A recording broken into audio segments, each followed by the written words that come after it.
ओए बुढ़े, तू यहाँ पड़ा पड़ा आराम फरमा रहा है और उस बुढ़िया को कहाँ भेजा है रंगरेलियां मनाने।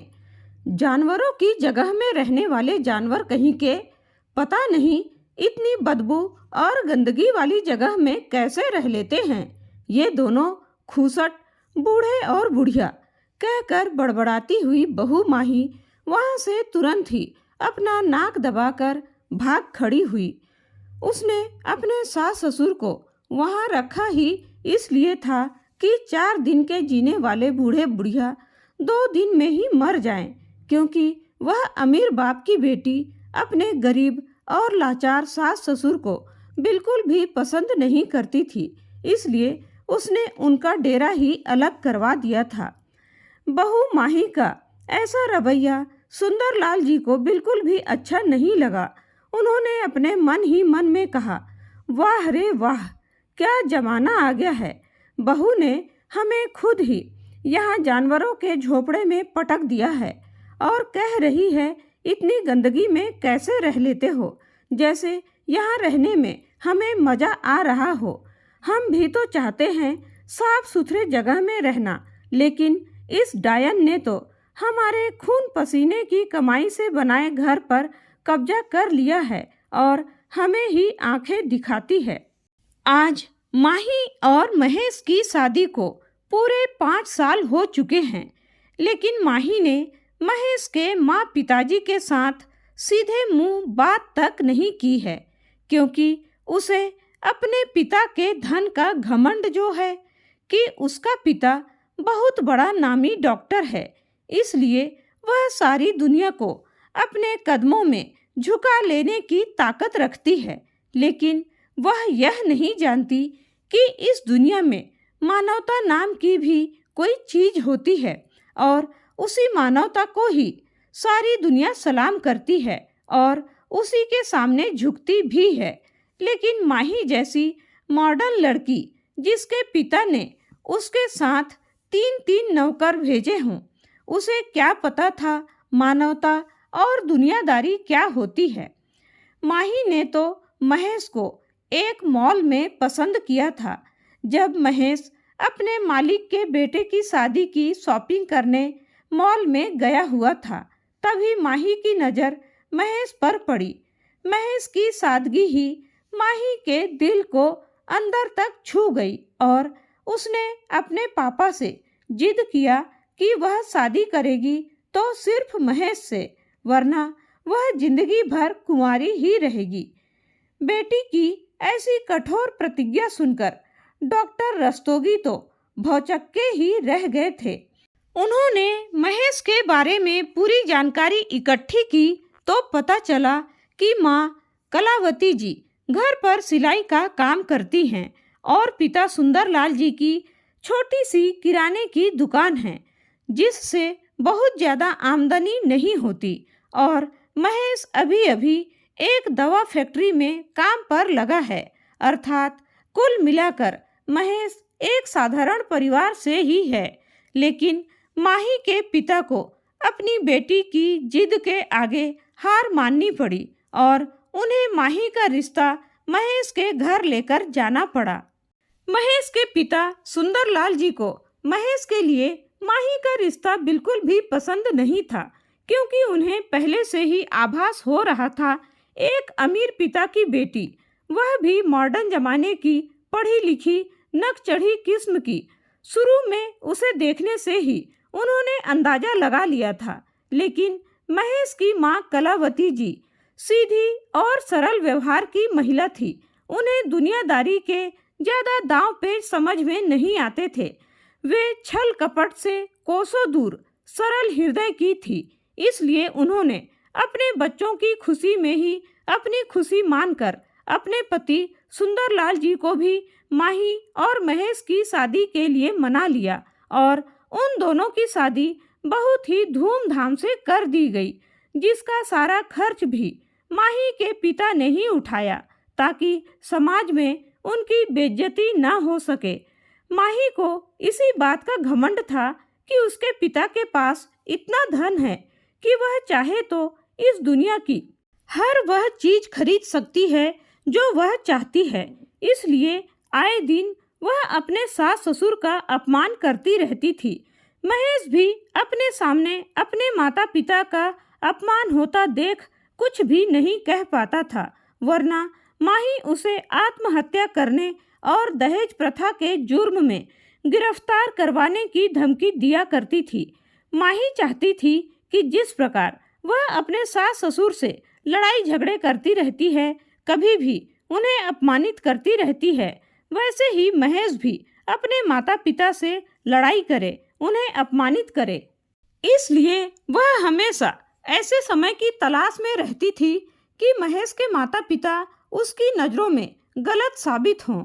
माही रोज ही किसी न किसी बात को लेकर अपने सास ससुर से लड़ाई झगड़े करती रहती थी।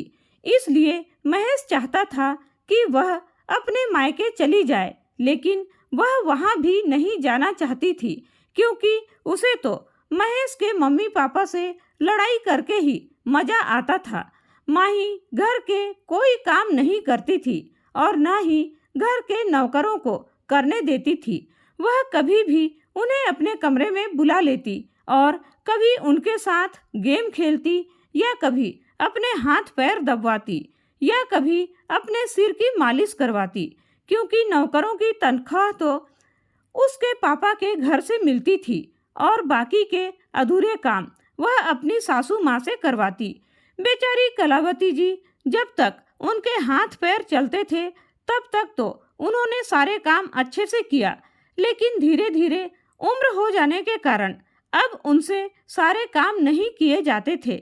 माही ने देखा बुढ़िया अब किसी काम की नहीं रही, तो उसने उन दोनों बुजुर्गों का सामान घर के पीछे बने छोटे से झोपड़े, जिसमें बहुत दिनों पहले गाय बकरियां बांधी जाती थी, वहां डलवा दिया।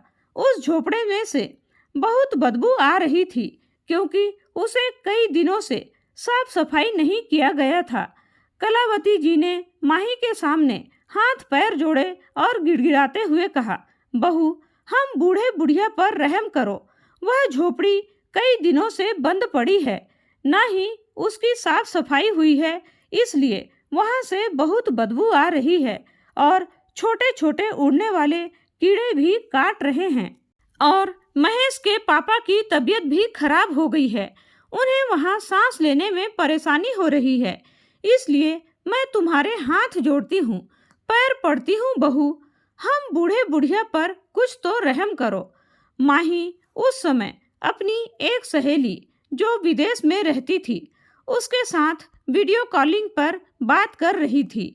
उसकी सहेली ने कलावती जी की दयनीय हालत को देख लिया और उनके मुंह से बहू कहते हुए भी सुन लिया, तो उसने कहा, अरे माही, तू ठहरी इतनी अमीर बाप की बेटी, पढ़ी लिखी मॉडर्न जमाने की लड़की, और तेरी शादी ऐसे फटीचर के घर में हुई है जिन्हें न पहनने का सलीका है न बोलने का। देखने में तो ये किसी भिखारी से कम नहीं लग रही है। कौन है वह बुढ़िया जो तेरे पीछे हाथ जोड़े खड़ी है? माही ने अपने आंखों के ऊपर आए बालों पर फूंक मारते हुए अपना मुंह बनाते हुए कहा, अरे यार, तू भी क्या फालतू लोगों के बारे में बातें करने लगी है? तुझे लग रहा है ऐसी फटीचर भिखारी मेरी सास होगी? ये तो मेरे घर की नौकरानी है, नौकरानी। इसे कुछ चाहिए होगा, इसलिए हाथ जोड़े खड़ी है यहाँ। माही ने अपनी सहेली को लाख दलीलें देने की कोशिश की, लेकिन उसकी सहेली नहीं मानी। उसने कहा, उसने तुझे बहू कहा, जरूर वह तेरी सास ही है। माही ने उस समय तो उससे मजाक मजाक में हाँ कह दिया, लेकिन अंदर ही अंदर उसके मन में अपनी सासू माँ के लिए आग की ज्वाला धधक रही थी। उसने अपनी सहेली के साथ बहुत देर तक बात किया, फिर जैसे ही फोन काटा सबसे पहले अपनी सास की तरफ मुड़ी। तब तक कलावती जी वहां से जा चुकी थी। वह गुस्से में आग बबूला होती हुई सीधे वहां पहुंची जहां सुंदरलाल जी बहुत ही कठिनाई से सांस ले रहे थे। वह अपना नाक दबाते हुए बोली, ओए बुढ़े, तू यहाँ पड़ा पड़ा आराम फरमा रहा है और उस बुढ़िया को कहाँ भेजा है रंगरेलियां मनाने? जानवरों की जगह में रहने वाले जानवर कहीं के, पता नहीं इतनी बदबू और गंदगी वाली जगह में कैसे रह लेते हो, कहकर बड़बड़ाती हुई माही वहां से तुरंत ही निकल गई। वहां से इतनी बदबू आ रही थी कि वह 1 मिनट भी नहीं रह पाई। थोड़ी देर में कलावती जी थोड़ा गोबर लेकर आई ताकि वह उस झोपड़ी को नीचे से लिपाई कर सके।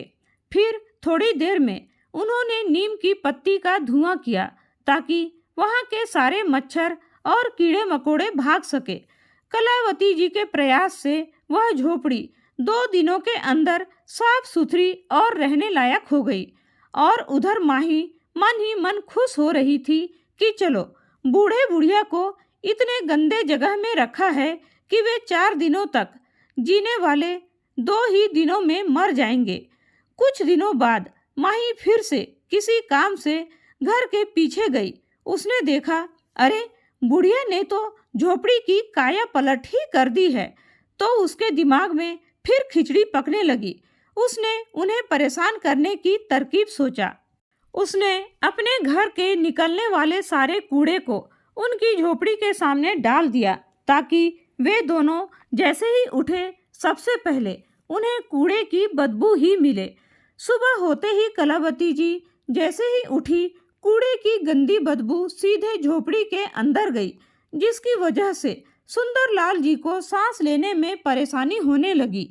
कलावती जी जब अपनी बहू से उस कूड़े के बारे में बात करने गई तो वह फिर से वीडियो कॉलिंग में अपनी उसी सहेली से बात कर रही थी। उस दिन फिर से उसकी सहेली ने कलावती जी को देख लिया। उसने माही की फिर से हंसी उड़ाई। आज तो माही का गुस्सा बर्दाश्त के बाहर था। उसने कॉल कट किया और कलावती जी की तरफ मुड़ी। उसने आओ देखा ना ताव कलावती जी को लात घूंसों से मारने लगी। कलावती जी पूछती रह गई, बहू मुझे क्यों मार रही हो? आखिर मेरा कसूर क्या है? लेकिन वह उनकी एक नहीं सुनी और कभी उनके बाल खींचकर घसीटते हुए उनके झोपड़ी की तरफ लेकर जाती तो कभी लात से मारकर गेंद की तरह इधर से उधर लुढ़काती रहती। कलावती जी का रोना और माही का चिल्लाना सुनकर महेश भी जाग गया। उधर सुंदरलाल जी भी जाग गए थे, लेकिन दमा की बीमारी के कारण वे बहुत कमजोर हो गए थे, इसलिए वे अपने बिस्तर से उठकर भी नहीं जा सकते थे। लेकिन महेश जल्दी से अपने बिस्तर से उठा और उधर दौड़कर भागा जिधर से शोर सुनाई दे रहा था। माही का रौद्र रूप देखकर महेश तो हक्का बक्का रह गया। अपनी पत्नी के द्वारा अपनी ही माँ को इतनी बेरहमी से पीटता देख महेश की आंखों में आंसू आ गए। माही ने जब उसके मम्मी पापा को उस बदबूदार झोपड़ी में डाल दिया था तब भी महेश ने उसका विरोध किया था, लेकिन माही ने महेश को धमकी दिया कि वह उसके मम्मी पापा को जहर देकर मार डालेगी और उसे भी दहेज प्रथा के केस में अंदर करवा देगी। इसलिए वह चुप रह गया, दिल में यह तसल्ली रख कर कि कम से कम उसके माता पिता उसकी आंखों के सामने तो हैं। लेकिन आज तो माही ने हद ही कर दी थी। इसलिए महेश ने आगे पीछे कुछ नहीं सोचा और अपनी माँ को बचाने के लिए उन दोनों के बीच में चला गया। माही के अंदर उस समय क्रोध तो इतना भरा था कि उसने अपने पति को भी लात घूंसों से खूब मारा।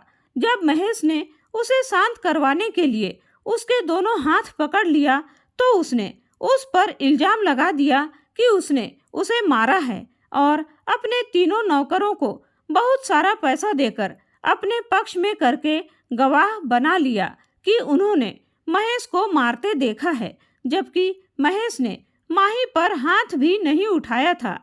माही के पापा डॉक्टर रस्तोगी ने भी अपनी बेटी की बात मानकर महेश को पुलिस के हवाले कर दिया और माही ने कलावती जी और सुंदरलाल जी को उन्हीं के घर से धक्के मारकर बाहर निकाल दिया और यह धमकी दिया कि अगर आपको अपना बेटा वापस चाहिए तो चुपचाप रहिएगा, किसी को भी सच्चाई बताने की कोई जरूरत नहीं है, वरना आपका बेटा जिंदगी भर जेल की चक्की पीसता रहेगा। दोनों माता पिता ने माही से वादा किया कि वे लोग किसी से कुछ भी नहीं कहेंगे, लेकिन उनके बेटे को आज़ाद करवा दे। माही को पता था ये 2 कौड़ी के लोग न्याय की नहीं बल्कि अपने बेटे की ही सोचेंगे, इसलिए उसने ऐसी शर्त रखी और कुछ दिनों तक जेल में रखने के बाद माही ने अपना केस वापस ले लिया और महेश से तलाक ले लिया और मुआवजा के रूप में उसने महेश के माता पिता के जीवन भर की कमाई का एकमात्र सहारा, जिसमें वे लोग अपना सर छुपा सकते थे, उस घर को मांग लिया। महेश ने माही से बहुत निवेदन किया कि वह घर उसके माता पिता को वापस कर दे। वह हर महीना अपनी तनख्वाह में से आधी तनख्वाह उसे देगा, लेकिन वह नहीं मानी और वह उन तीनों को घर से धक्के मारकर बाहर निकाल दिया। अब तो महेश अपने आप को बहुत ही लाचार महसूस करने लगा। 2 दिन उन्होंने रेलवे स्टेशन में गुजारी। महेश जब अपने ऑफिस गया तो उसके बॉस ने उसे बताया कि वे लोग जिस प्रोजेक्ट पर पिछले 6 वर्षों से काम कर रहे थे वह सफलतापूर्वक अप्रूवल कर दिया गया है और उसी के सिलसिले में उनके साथ महेश को भी कुछ दिनों के लिए विदेश जाना होगा, क्योंकि बॉस के बेटे बहू अपने हनीमून ट्रिप पर गए हुए हैं। उनकी शादी को पूरे 6 साल हो चुके थे, लेकिन काम की अधिकता के कारण वे कहीं भी नहीं गए थे। इसलिए थोड़ा फुर्सत मिलने पर उन्होंने हनीमून का प्रोग्राम बनाया और इतना बड़ा प्रोजेक्ट पास हो गया। इसलिए महेश को मजबूरन अपने बॉस के साथ विदेश जाने के लिए हाँ कहना पड़ा। महेश ने अपने माँ पिताजी को भी नहीं बताया कि वह विदेश जा रहा है और जल्दी जल्दी में अपने ऑफिस की तरफ से ही अपने बॉस के साथ निकल गया। उसकी बॉस की पत्नी नेक दिल इंसान थी।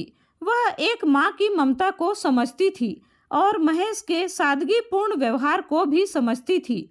महेश शर्मीला लड़का है, इसलिए वह अपने परिवार वालों के बारे में कुछ नहीं कहता। ऐसा सोचकर उन्होंने कुछ राशन का सामान और घर गृहस्थी के काम आने वाली वस्तुएं खरीदकर स्वयं उसके मम्मी पापा से मिलने चली गई। उनके घर जाकर देखा तो कुछ अजनबी लोग वहां बैठे गपशप कर रहे थे।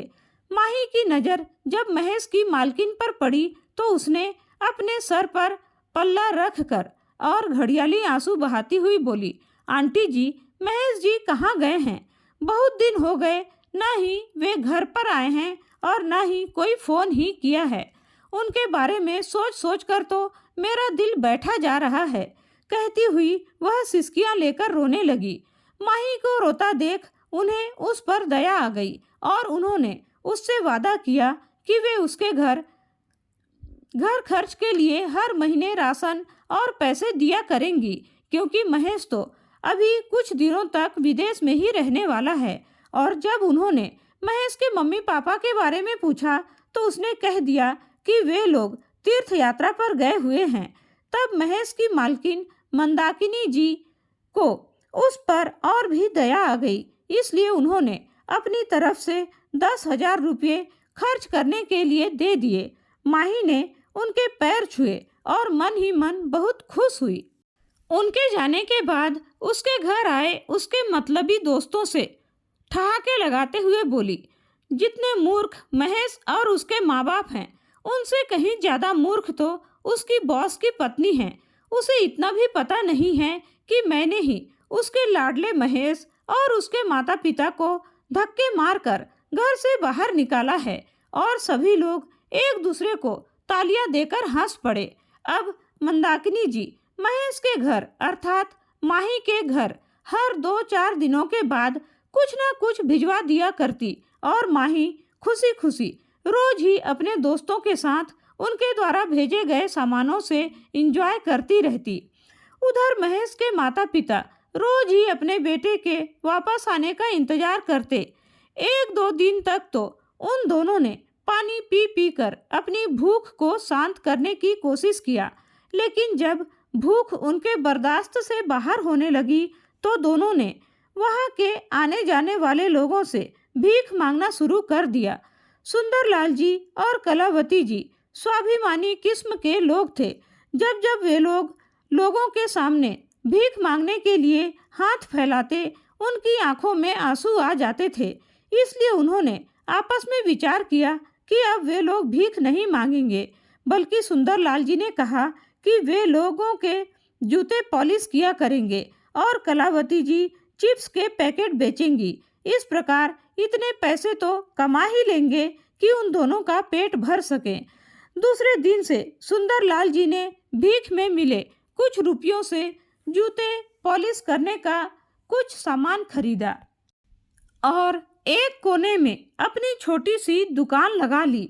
वैसे ही कलावती जी ने भी कुछ चिप्स और कुरकुरे के पैकेट खरीदे और लोगों के पास जा जाकर बेचने लगी। उनके चिप्स के पैकेट को ज़्यादातर लोग नहीं खरीदते थे, क्योंकि सभी लोग या तो पहले से ही दुकान से खरीदकर खाने पीने का पर्याप्त सामान लेकर चलते थे, या फिर ट्रेन के अंदर कोई बेचने आता उससे खरीद लेते। लेकिन रेलवे स्टेशन में घूमते फिरते वो भी चिप्स कुरकुरे के पैकेट खरीदना पसंद नहीं करते थे। इसलिए कलावती जी को उन पैकेटों को बेचने के लिए बहुत मशक्कत करनी पड़ती थी। एक दिन सुंदरलाल जी जूते पॉलिश कर ही रहे थे कि उनके पास महेश के बॉस डॉक्टर मिलिंद शाह ने अपने जूते वाले पैर रख दिए। सुंदरलाल जी नीचे सिर किए उनके जूते को अच्छी तरह से चमकाने में लगे रहे।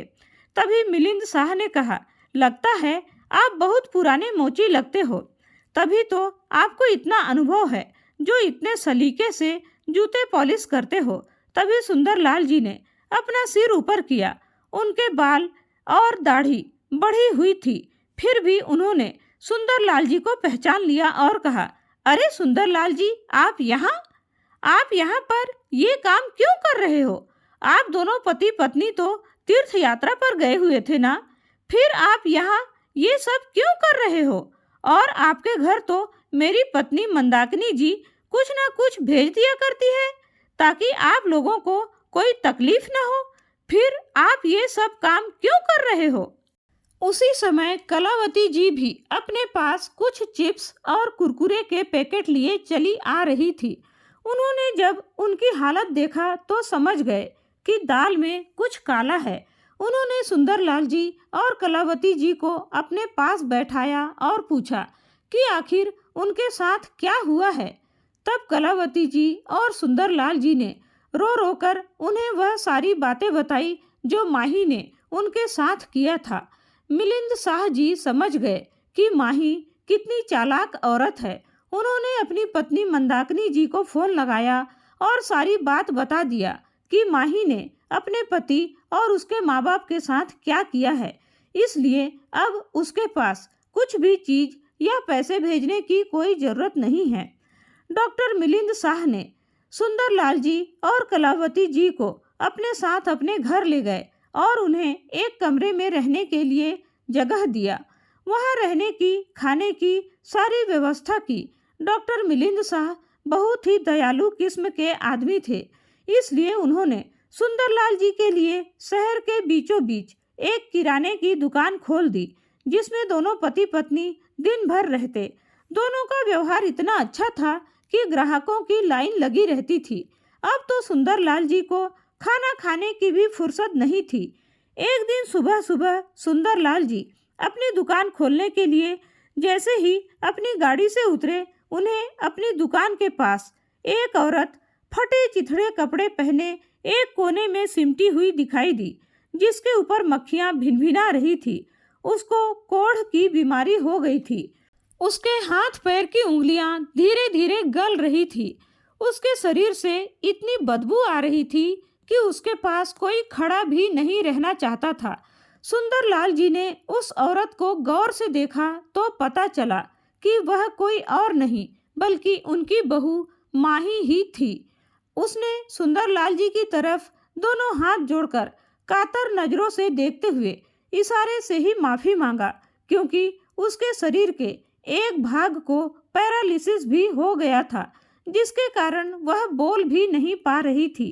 तभी कुछ देर बाद कलावती जी भी वहां पहुंच गई। उन्होंने जब माही को उस हालत में देखा तो वह तो उसे देखती ही रह गई। फिर उन्होंने उससे पूछा, माही, ये तुम्हारे साथ क्या हो गया? हमेशा बड़बड़ करने वाली आज इतनी शांत कैसे बैठी है?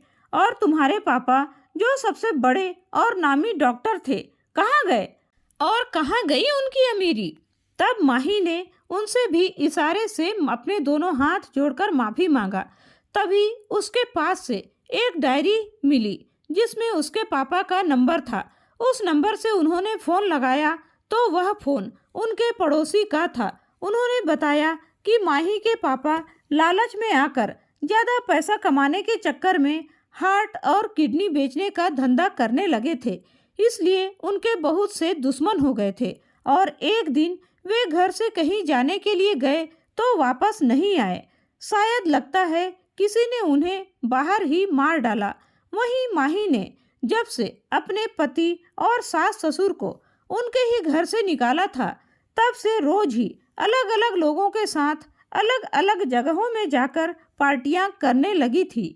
जब तक उसके पास पैसे थे, उसके ढेर सारे दोस्त थे, लेकिन उसके नसीब का ही दोष कहो। जब से उसे पैरालिसिस, कैंसर और कोढ़ जैसी बीमारी हुई है, तब से न ही कोई उसके दोस्त उसके पास जाते हैं और न ही कोई रिश्तेदार ही उसकी खोज खबर लेते हैं। अब वह 3 चक्के वाली गाड़ी में खुद ही बैठकर जहाँ जाना होता है वहाँ जाती है।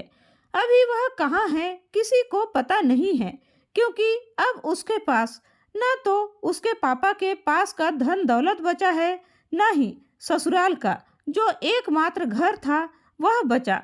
उसने सब बेचकर खूब मजे किए। अब जब दुख की घड़ी आई तो उसका साथ देने के लिए कोई भी नहीं है। काश उसने अपने देवता समान सास ससुर के साथ उतना बुरा व्यवहार नहीं किया होता तो शायद आज उसे ये दिन न देखने पड़ते। तब सुंदरलाल जी ने कहा, क्या किया था उसने अपने सास ससुर के साथ, और आपको कैसे पता चला कि उसने क्या किया था? तब उसने बताया कि माही इतनी बेहुदा लड़की है। उसी ने सभी को खुश हो होकर तालियां पीट पीट कर बताया था कि उसने अपने पति और सास ससुर को कैसे कैसे तड़पाया और खाली हाथ धक्के मारकर घर से बाहर निकाल दिया। तभी सुंदरलाल जी ने बताया कि मैं माही का ससुर सुंदरलाल ही बोल रहा हूँ और माही मेरे दुकान के पास ही बैठी है। इसकी हालत इतनी खराब है कि इसे हाथ लगाने की इच्छा भी नहीं हो रही है।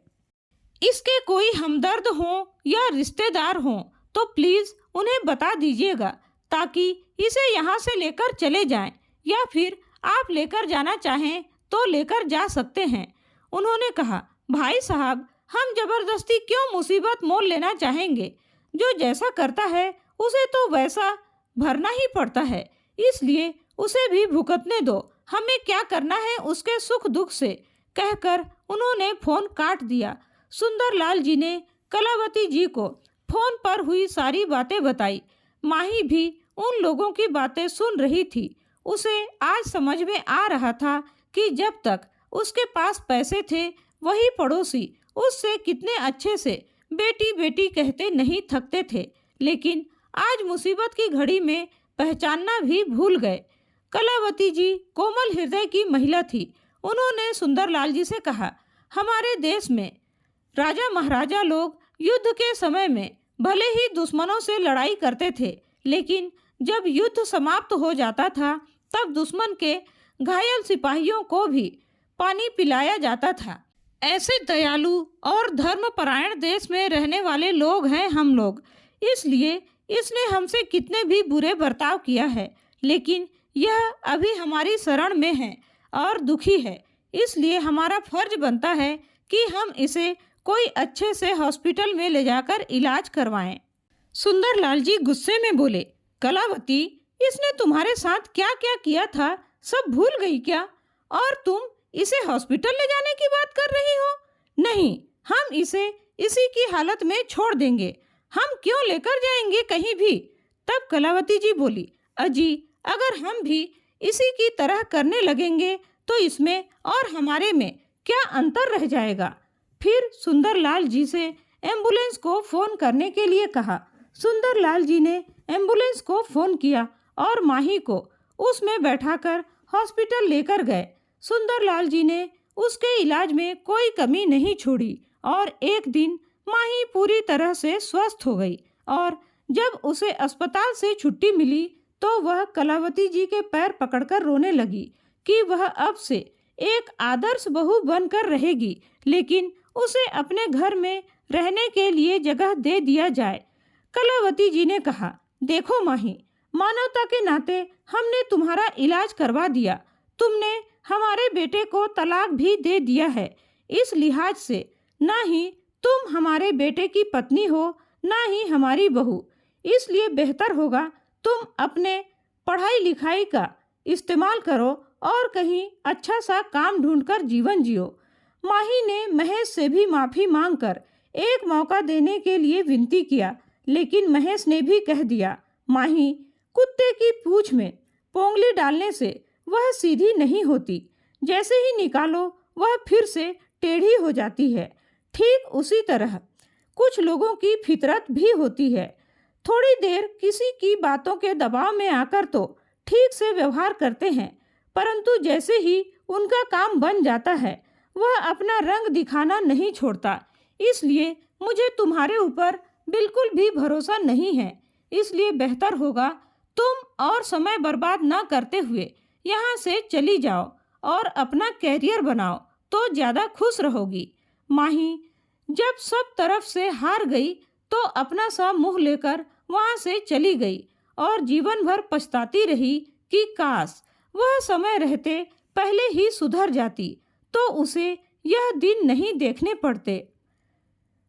तो दोस्तों, इसीलिए हमारे पूर्वज हमें सिखाते थे, चालाकी 4 दिन ही चमकती है परंतु ईमानदारी जिंदगी भर चमकती है। जैसे महेश और उसके माता पिता की ईमानदारी चमकती रही, वहीं माही की चालाकी चंद दिनों में ही धराशायी हो गई। इसलिए कहते हैं कि सफल होते ही दुनिया आपके अंदर अनेक खूबियां ढूंढ लेती है और असफल होते ही हजार कमियां, परिस्थितियां स्वभाव बदल देती हैं। लेकिन इंसान तो कल भी वही था और आज भी वही है। इसलिए चलते रहिए जोश, जुनून और जज्बे के साथ। आपको सफल होने से कोई नहीं रोक सकता। तो दोस्तों, आज की यह कहानी के बारे में आपके क्या राय हैं? कमेंट करके ज़रूर बताइएगा। कहानी अच्छी लगी हो तो लाइक, शेयर एंड सब्सक्राइब जरूर कीजिएगा दोस्तों। कहानी को अंत तक सुनने के लिए आपका बहुत बहुत धन्यवाद।